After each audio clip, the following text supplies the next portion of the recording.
মুস্তাফা জন্মভূমি ছাড়িয়া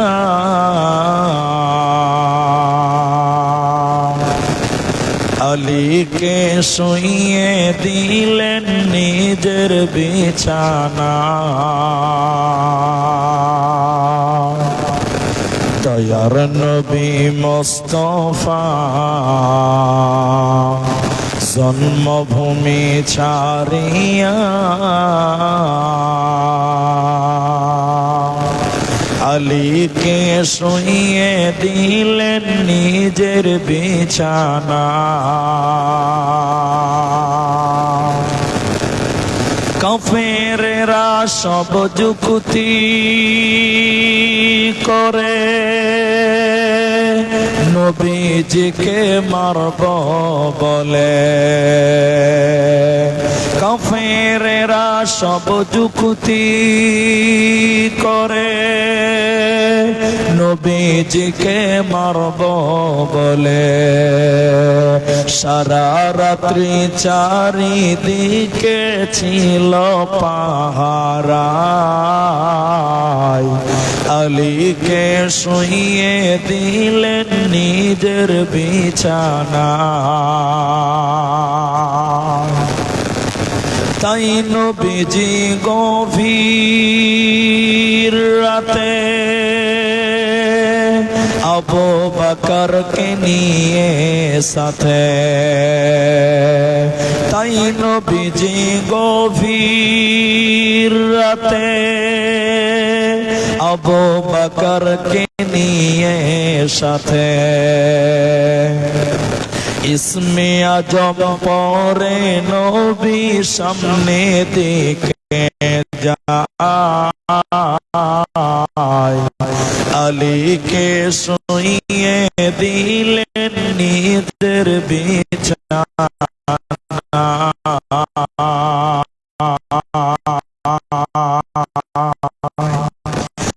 কাফেরেরা সব জানতে পারে নবীজি নাই আপন ঘরে। সেই খবরটি শুনে তারা চারিদিকে ধায়। আলীকে শুইয়ে দিলেন নিজের বিছানায়। দয়ার নবী মুস্তাফা জন্মভূমি ছাড়িয়া আলীকে শুইয়ে দিলেন নিজের বিছানায়। আলীকে শুইয়ে দিলেন নিজের বিছানায়।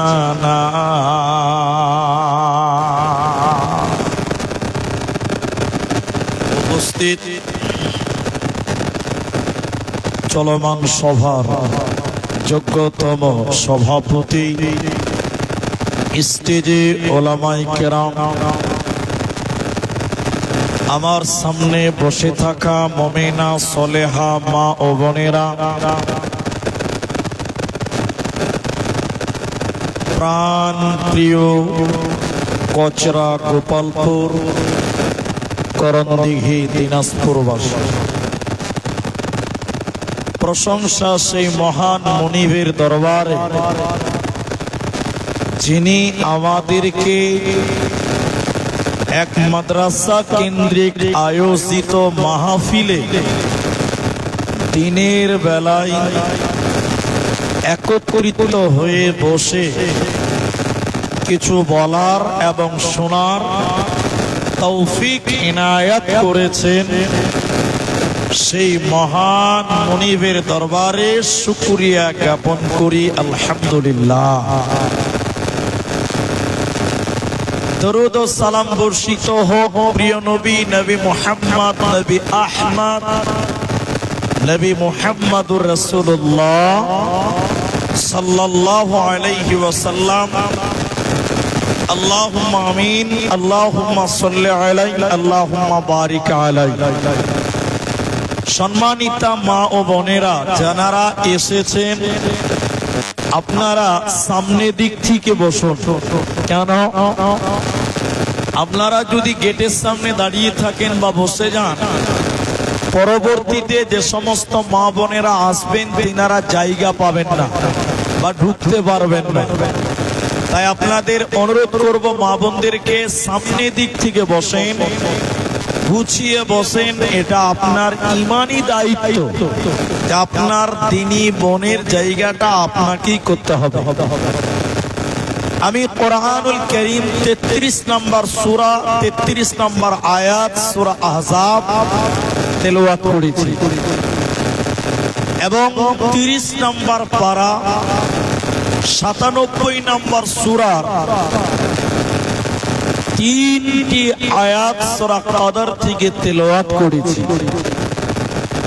হাদিসে নববী থেকে 2 জায়গা থেকে 2টি হাদিসের টুকরো পাঠ করেছি।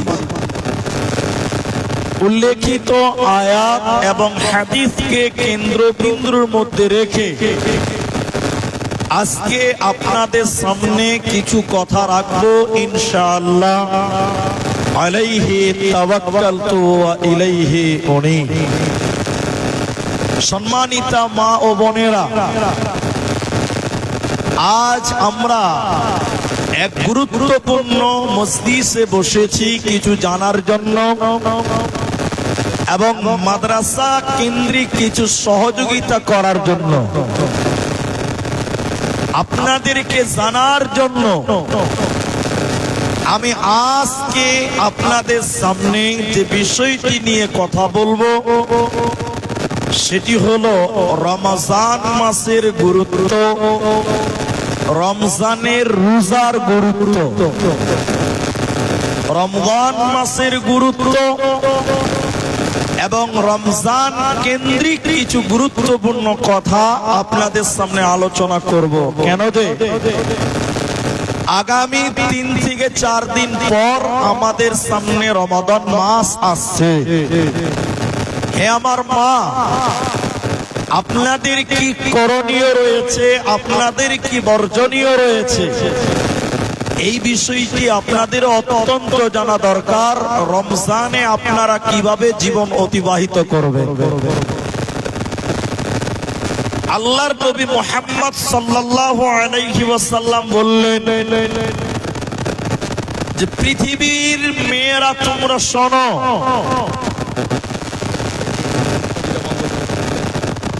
আল্লাহর জান্নাতি মহিলা নারী কারা, আল্লাহর জান্নাতি রমণী বান্দি কারা, কোন মেয়েটা আল্লাহর জান্নাতি হবে। আপনাদের মায়েরা বোনেরা কারা আল্লাহর জান্নাতে যাবে, এই কথা নবীজি বলতে গিয়ে বললেন যে মেয়েটা 4টা গুণে গুণান্বিত হবে, 4খানা গুণে গুণান্বিত হবে, ওই মেয়েটা আল্লাহর জান্নাতি হবে, ওই মাটি আল্লাহর জান্নাতি হবে। সেই 4টি গুণের ভিতরে 2 নম্বর ওয়াসামাতু শাহরাহা, যে মেয়েটা রমজান মাসে সিয়াম পালন করে, যে বোনেরা রমজান মাসে রোজা রাখে। আমার যে মা রমজানের রোজা ছেড়ে দেয় না যারা, ওই সমস্ত নারীরা আল্লাহর জান্নাতে যাবেই। নবীজি বললেন জান্নাতের 8টা দরজা রয়েছে, সবটি দরজা খুলে যাবে যে মেয়েটা রমজানের সিয়াম পালন করে রোজা রাখে। তার মানে রমজান মাসে যদি মায়েরা বোনেরা সিয়াম পালন করে, ওই মেয়েটার জান্নাতের রাস্তাটা আসান হয়, সহজ হয়ে যায়। কিন্তু নবীজি এই কথাটা মেয়েদেরকে বিশেষ করে বললেন যে জান্নাতের 8টা দরজা খুলে যাবে। নারীদেরকে বিশেষ করে বলার অনেক কারণ। তার মধ্যে একটি গুরুত্বপূর্ণ কারণ, লজ্জা করবেন না, শরমের কথা নয়, বরং জানার কথা। সেটা কি? প্রতিটা সাবালিকা মেয়েদের প্রতি মাসে একবার শরীর খারাপ হয়। এই শরীর খারাপ হওয়ার কারণে বোনেরা, মায়েরা তারা 30টা দিন 30টা রোজা রাখতে পারে না। 4টা, 5টা, 7টা রোজা বাকি থেকে যায়। আল্লাহর নবী বললেন, হে আমার উম্মতিরা, তোমরা যদি ওই বাকি রোজাগুলো 11 মাসের ভিতরে কাজা আদায় করো, আগামী রমজান আসার আগেই যদি তোমরা পূর্ণ করে নাও, আমি নবী তোমাদেরকে ওয়াদা দিলাম তোমরাই আল্লাহর জান্নাতি হবে, তোমরাই জান্নাত পাবে, তোমাদের চিন্তা না। তাহলে মায়েরা, আপনাদের শরীর খারাপ হওয়ার কারণে, প্রতি মাসে পিরিয়ড হওয়ার কারণে যে রোজাগুলো বাকি থেকে যায় ওগুলো মাপ নয়, ওই রোজাগুলো আপনাদের আদায় করতেই হবে, না করলে আপনাদের জাহান্নাম যেতে হবে। কেন? রমজানের রোজাকে আল্লাহ ফরজ করে দিয়েছেন। চলো, রমজান মাসের এত গুরুত্ব কেন? রোজার মাসের এত ফজিলত কেন? এত গুরুত্ব কেন? আপনারা শুনলে খুশি হবেন, অবাক হবেন। পবিত্র কোরআন কালামুল্লাহ, আল্লাহর এই কোরআন খানা আল্লাহ অন্য কোন মাসে নয়, এই রমজান মাসেই আল্লাহ নাজিল করেছিলেন। রমজান মাসেই আল্লাহ এই দামি কিতাব কোরআন খানা রোজার মাসে আল্লাহ নাজিল করেছেন। আল্লাহ বলেন, বিসমিল্লাহির রহমানির রহিম, শাহরু রমাদান আল্লাযী উনজিলা ফীহিল কুরআন। আল্লাহ বলেন, বান্দা, এরে আমার বান্দিরা, তোমরা শোনো, আমি এই কোরআনকে রমজান মাসে নাজিল করেছি। বান্দা, রমজান মাসে, রোজার মাসে আল্লাহ কোরআনকে নাজিল করেছে। এই রোজার মাসে কোরআন নাজিল করার কারণে, এই কোরআনের কারণে রমজানের গুরুত্ব বেশি, কোরআনের কারণে রোজার মাসের গুরুত্ব বেশি। কেন? এই কোরআনকে আল্লাহ রমজান মাসে নাজিল করেছে। এবার যদি আল্লাহকে বলে, আল্লাহ, রমজান মাসে কখন তুমি কোরআন নাজিল করেছিলাম? দিনের বেলায় না রাত্রি বেলায়, সকাল বেলায় না সন্ধ্যা বেলা? আল্লাহর কোরআন বলছে, বান্দি শুনে নাও, ইন্না আনজালনাহু ফী লাইলাতিল কদর, আমি রমজানের শেষের দশের বেজুরের রাত্রিতে, লাইলাতুল কদরের রাত্রিতে, সাবে কাদারের রাত্রিতে আল্লাহ এই কোরআনকে নাজিল করেছে। এজন্য মায়েরা, বোনেরা, এই কোরআন নাজিল করেছেন আল্লাহ রমজান মাসে। এজন্য রমজান মাসে বেশি বেশি কোরআন তেলাওয়াত করতে হয়, বেশি বেশি কোরআন পড়তে হয়, বেশি বেশি কোরআন চর্চা করতে হয়।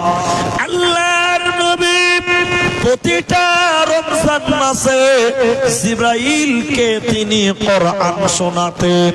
মুফাসসিরিনগণ তাফসীরে ফাতহুল মাজিদের ভিতরে লেখা আছে, নবীজি রমজান মাসে, রোজার মাসে জিবরাইলকে কোরআন শোনাতেন।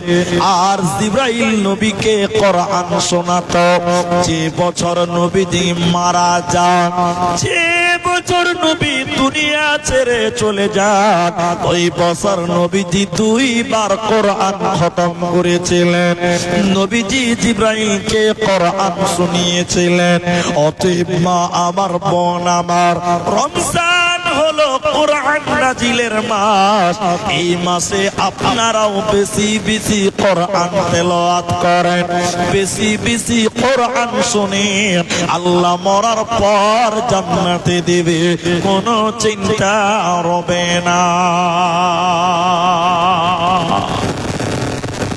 হাদিসের ভিতরে হযরতে আব্দুল্লাহ ইবনে আমর রাদিয়াল্লাহু তাআলা আনহু তিনি বলেন, কিয়ামতের দিন 2টি আমল আল্লাহর কাছে সাক্ষী দেবে। 2টি আমল মানুষের জন্য আল্লাহর কাছে সুপারিশ করবে, সাক্ষী দেবে।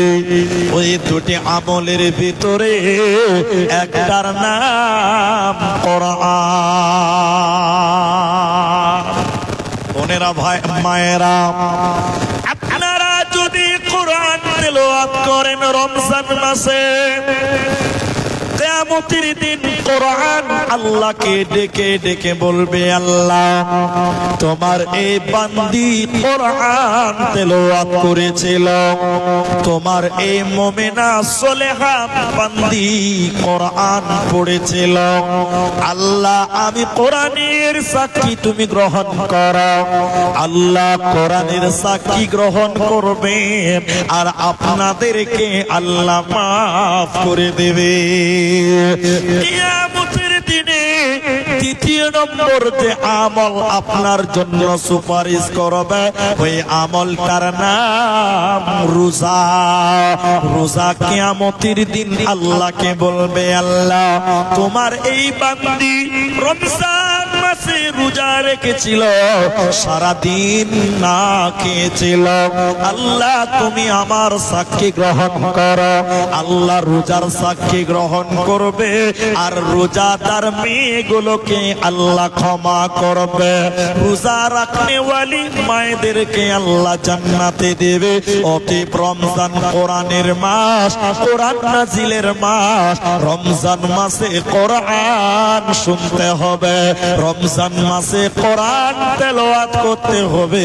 এই মাসে আল্লাহ কোরআন নাজিল করেছে।